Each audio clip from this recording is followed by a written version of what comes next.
em Mateus capítulo 26.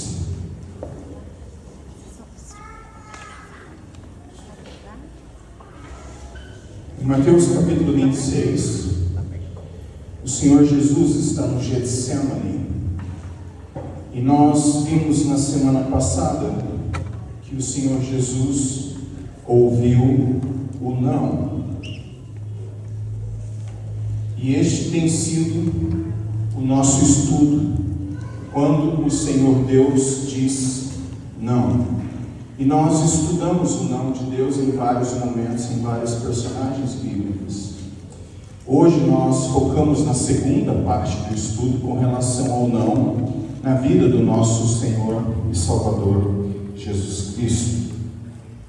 E eu disse na semana passada que ao olharmos para o engajamento de Jesus em oração, o seu não tem dois contextos, certo? Que eu colocarei como razão. Este é o primeiro aspecto que nós devemos lembrar ao olharmos para o não de Jesus. E o resultado. Então, estas duas realidades estão combinadas no entendimento daquilo que é o não na vida de Jesus, ou pelo menos na tentativa de entender o não.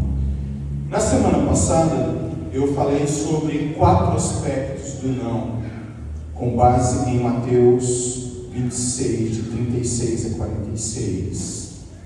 Alguém leia, por favor, o verso 36, porque ele constitui o primeiro aspecto que nós mencionamos na semana passada, e eu resumirei isso em uma palavra. Leiamos o verso 36, alguém leia, por favor. Em seguida, Jesus foi com eles a um lugar chamado Getsemane e disse ao discípulo: sente-se aqui enquanto eu vou ali orar. Então, nós resumimos na semana passada este verso e a mensagem dele com foco na palavra estratégia. E nós vimos como a vida de oração de Jesus, ela sempre foi estratégica. Nós citamos Marcos capítulo 1, verso 35, e tantos outros versos que apontam para a prática da oração na vida de Cristo. De manhã, à tarde, à noite, madrugada dentro, sentado, em pé, prostrado no chão. E aqui então nós temos de Jesus Cristo mais uma vez a estratégia da oração naquele que seria o momento mais importante desta jornada até a cruz. Porque eu quero dizer o seguinte: a partir do Getsemane, a coisa já está resolvida. A cruz é uma consequência do Getsemane. A batalha aconteceu no Getsemane. Ali foi o divisor de águas. A cruz é a consequência do Getsemane. Então, ao olharmos o não de Cristo, ou o não recebido por Cristo da parte do Pai, nós temos que lembrar que este foi um momento realmente crucial. E nós devemos aplicar nas nossas vidas o fato de que se Jesus orou no momento mais crucial da vida dele, ou num dos momentos mais cruciais, quanto mais nós devemos orar o tempo todo. Vamos aos versos 37 e 38. Alguém leia, por favor. Levando consigo Pedro, os 2 filhos de Zebedeu, começou-se a entristecer e angustiar-se muito. Então ele disse: a minha alma está cheia de tristeza até a morte.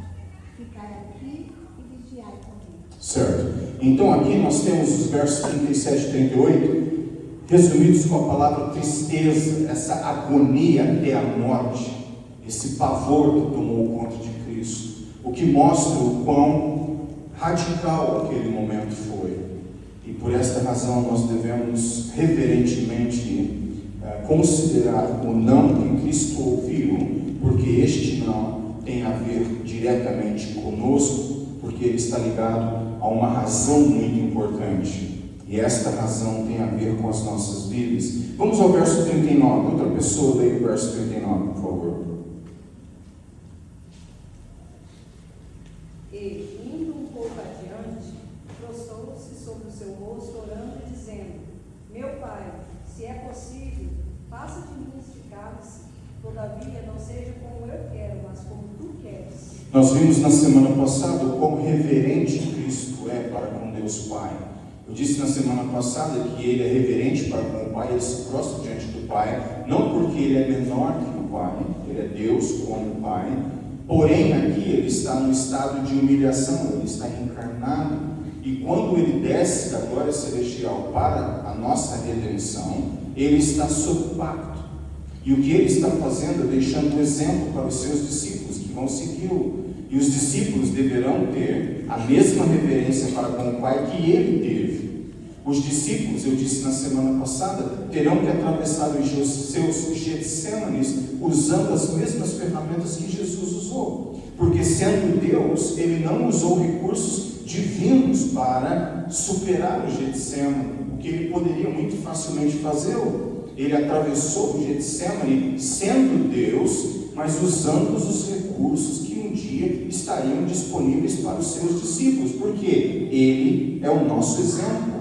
E um dia eu e você poderíamos chegar diante de Deus e falar, para ele foi fácil, ele é Deus, ele usou ferramentas que eu não tenho à minha disposição. No entanto, ele passou pelo Getsemane sendo Deus, mas usando as ferramentas de homem, porque eu e você teríamos que passar pelos nossos Getsêmanes. Mas é tocante quando você olha no texto e vê, nesse momento de profunda dor, a reverência de Cristo.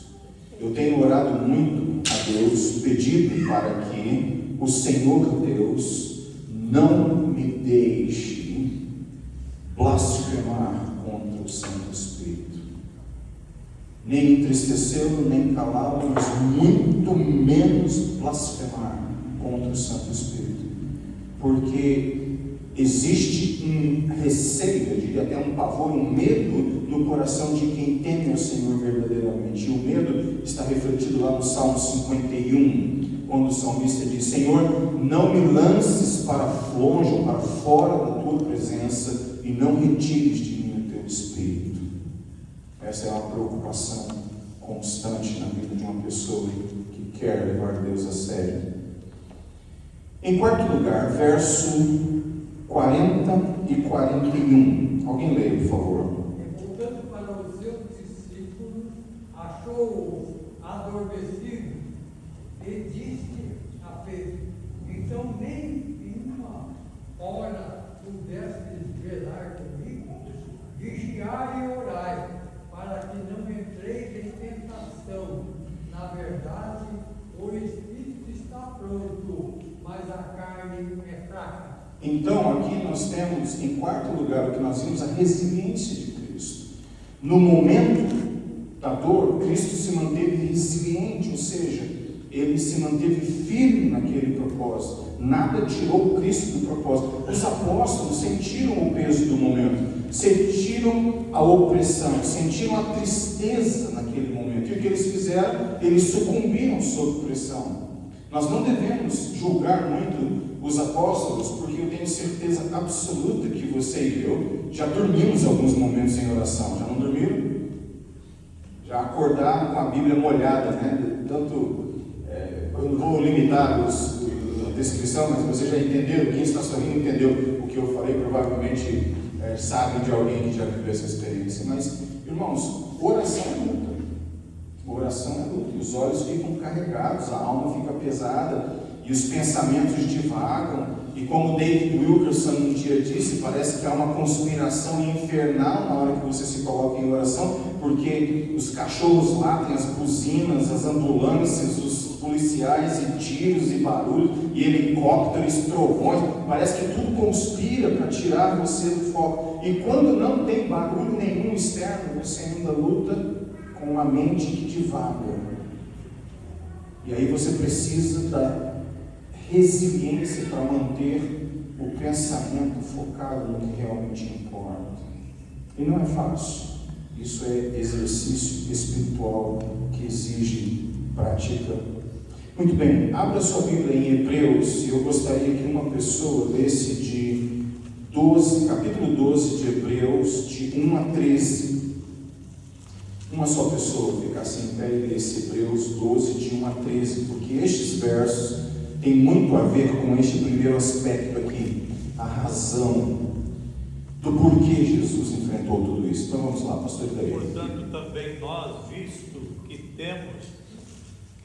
temos a rodear-nos de tão grande nuvem de testemunhas, desembaraçando-nos de todo o peso e do pecado que eternamente nos assedia, corramos com perseverança a carreira que nos está proposta, olhando firmemente para o autor e consumador da fé, Jesus, o qual, em troca da alegria que lhe estava proposta, suportou a cruz, não fazendo caso da ignominia, e está assentado à destra do trono de Deus.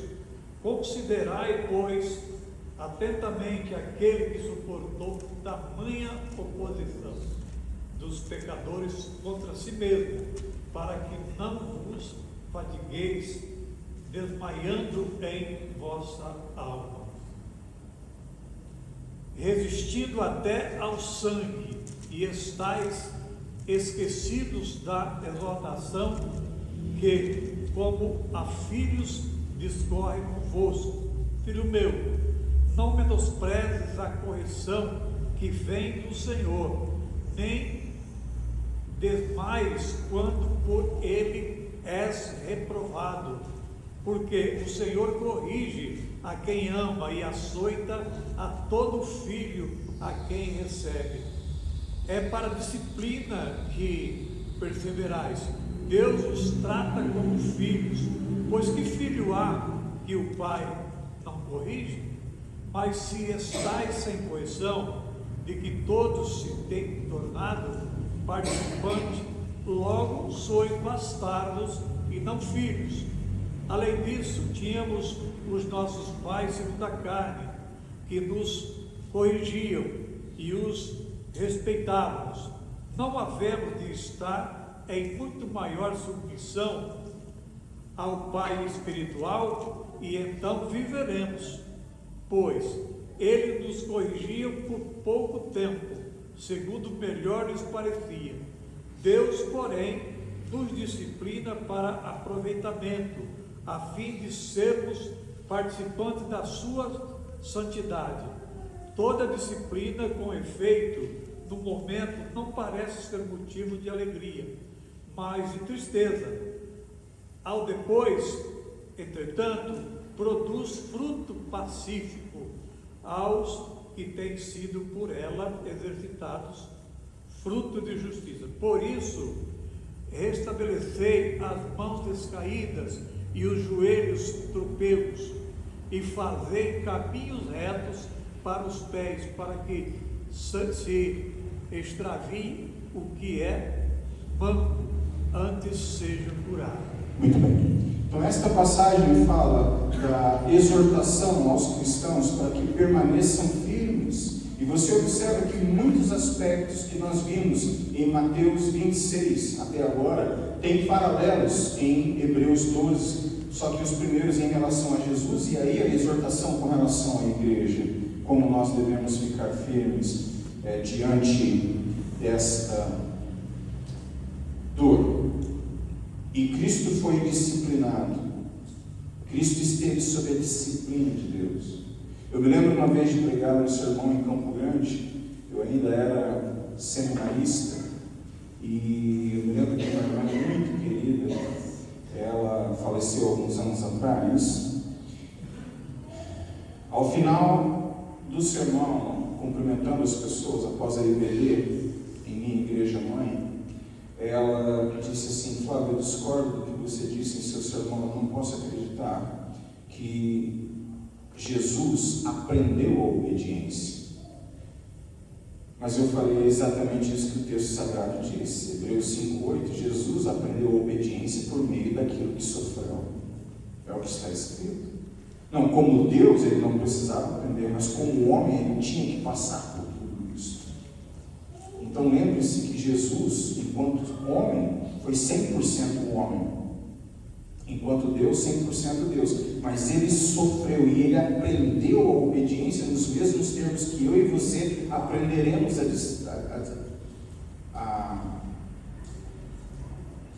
disciplina de Deus.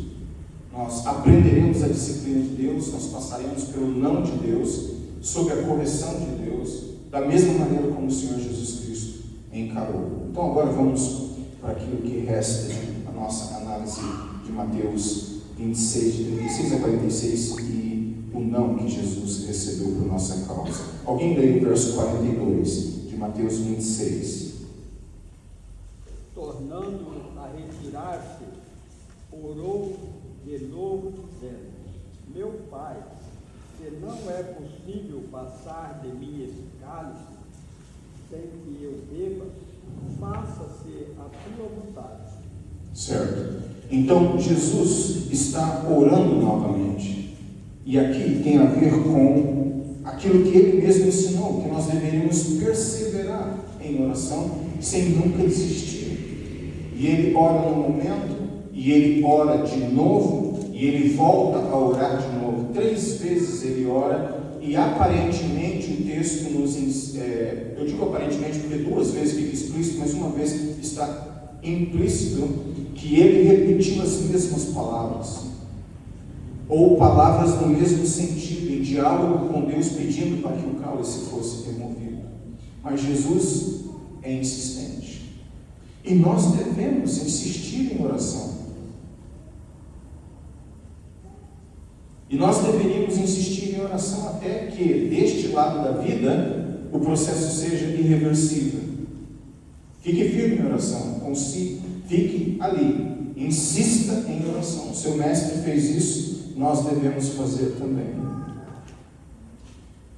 Vamos ao verso 43 e 44 e veremos um outro aspecto que compõe esse contexto do não de Cristo. Verso 43 e 44 de Mateus 26. Quando voltou de novo, os encontrou dormindo, porque os olhos deles estavam pesados. Então deixou novamente, orou pela 3ª vez, dizendo as mesmas palavras. Depois voltou aos discípulos e lhes disse: Vocês ainda dormem e descansam? Chegou a hora.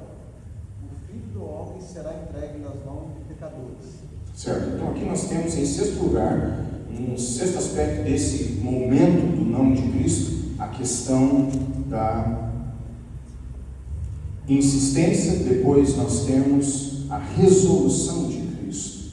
Ele volta a repetir a mesma coisa, ele volta a fazer a mesma coisa. Então esta resolução de que isso ainda não está terminado. Vamos ao verso 45. Alguém lê? Então voltou para os discípulos e disse: Vocês ainda estão dormindo e descansando? Eis que é chegada a hora, e o Filho do Homem está sendo entregue nas mãos de pecadores. E isto me remete à questão da submissão de Cristo. Agora chegou o fim, o Filho do Homem será entregue. A minha missão está cumprida. Getsemane passou. Agora a cruz é a consequência direta do Getsemane. A cruz, eu quero dizer isso reverentemente, foi resolvida no Getsemane. No Calvário ela é executada, mas o grande dilema acontece no Getsemane, onde Cristo queria naturalmente evitar aquele cálice, mas não era possível, porque ele veio para este fim. Se ele falha naquele momento, nós estamos perdidos para sempre. Mas ele não falhou, ficou firme em sua insistência, em sua resolução de ir até o fim, em sua submissão. Agora chegou a hora, o Filho do Homem será entregue. E isso é submissão à autoridade do Pai, a quem ele pediu para que isto fosse evitado. A hora chegou em que eu serei entregue. Isto é permissão do Pai. E eu a ele me submeto. E quão difícil é, quão impossível é para a nossa natureza esse tipo de coisa. E por fim, vamos ao verso 46. Alguém lê? Vamos, levantai-vos, aquele que me traz está próximo. Levantemos, chegou a hora, aquele que me trai está chegando. Consciência Ele está consciente da coisa. Ele está mais do que nunca ciente de que isto deve, de fato, chegar ao fim. E aqui agora eu quero fechar isso tudo. Nós lemos aqui Hebreus 12, de 1 a 13, e nós ligamos isso à questão da razão, a razão de Cristo. Ele, por causa do resultado pós-cruz, ele suportou a vergonha da cruz. Então ele está olhando para a cruz, mas além dela. E é isso que faz com que Cristo fique firme. Ele está olhando além da cruz. Hebreus 12, de 1 a 13. E isso tem diretamente a ver conosco. Porque o não para Cristo significa a minha aceitação nele por parte do Pai. Então isso tem tudo a ver com a razão. E a razão somos eu e você. Mas existe um resultado. E agora eu quero que nós foquemos então em Hebreus, no capítulo 12 de novo, só que agora dos versos 14 até o verso 29. Alguém fique em pé e leia, por favor, Hebreus 12, e com isso nós caminhamos para o fim. Hebreus 12, de 14 a 29. Segui após com todos e a santificação, sem a qual ninguém verá o Senhor, tendo cuidado de que ninguém se prive da graça de Deus e de que nenhuma raiz de amargura brotando vos perturbe, e por ela muitos se contaminem. E ninguém seja fornicador ou profano, como Esaú, que por manjar perdeu o seu direito de primogenitura. E bem sabeis que, querendo ele ainda depois de herdar a bênção, foi rejeitado, porque não achou lugar de arrependimento, ainda que com lágrimas dos povos. Porque não chegastes ao monte palpável, aceso em fogo, e a escuridão e as trevas e a tempestade, e ao sonido da trombeta e a voz das palavras, a qual os que a ouviram pediram que se lhes não falasse mais, porque não podiam suportar o que se lhes mandava. Se até um animal tocar o monte, será apedrejado. Então terrível era a visão que Moisés disse: estou todo assombrado e tremendo. Mas chegastes ao monte Sião, e à cidade do Deus vivo, a Jerusalém celestial, e aos muitos milhares de anjos, a universal assembleia e igreja dos primogênitos, que estão inscritos nos céus, e a Deus, o juiz de todos, e aos espíritos dos justos aperfeiçoados, e a Jesus, o mediador de uma nova aliança, e ao sangue da aspersão que fala melhor do que o de Abel. Até o 29.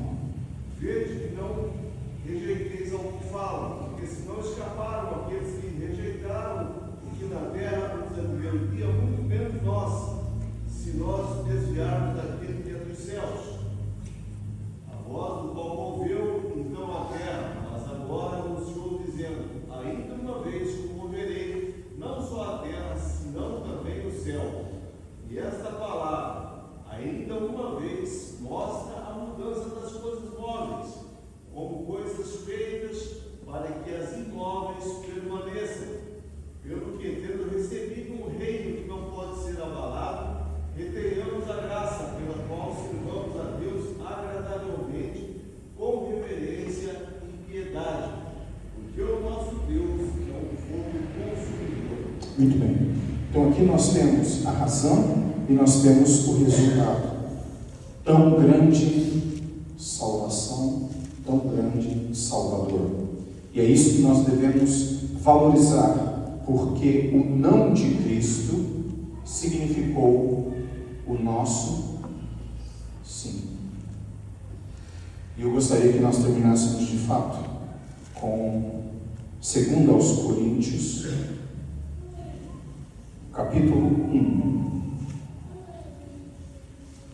2 aos Coríntios 1, verso 20. Com esse nós terminamos. Alguém pode ler? 2 aos Coríntios 1, 20. Porque todas quantas promessas há de Deus são dele sim, e por ele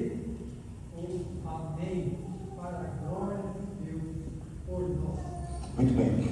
Nele nós temos o sim e nele nós temos o amém. Nele nós temos a aceitação, a expiação, a aprovação, a redenção. Nele nós temos a firmeza, o está consumado, o amém.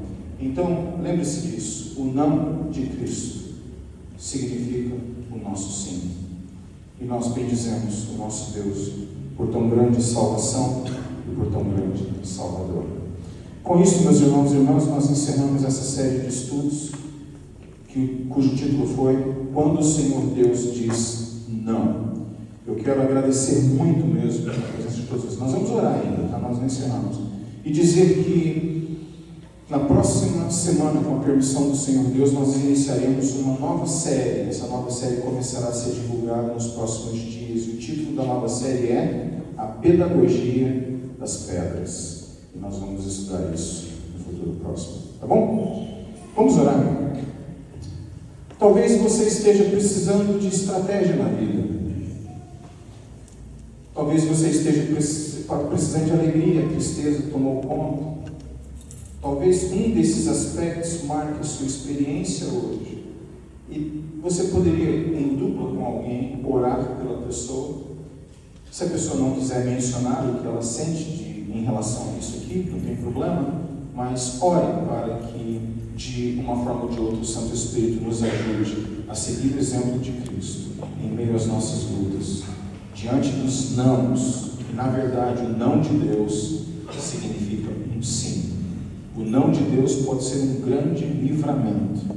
Às vezes dói na hora, mas a longo prazo nós veremos, o Senhor sabia o que estava fazendo. Vamos confiar nele em oração. Oremos em duplas, logo após nós encerraremos, tá bom?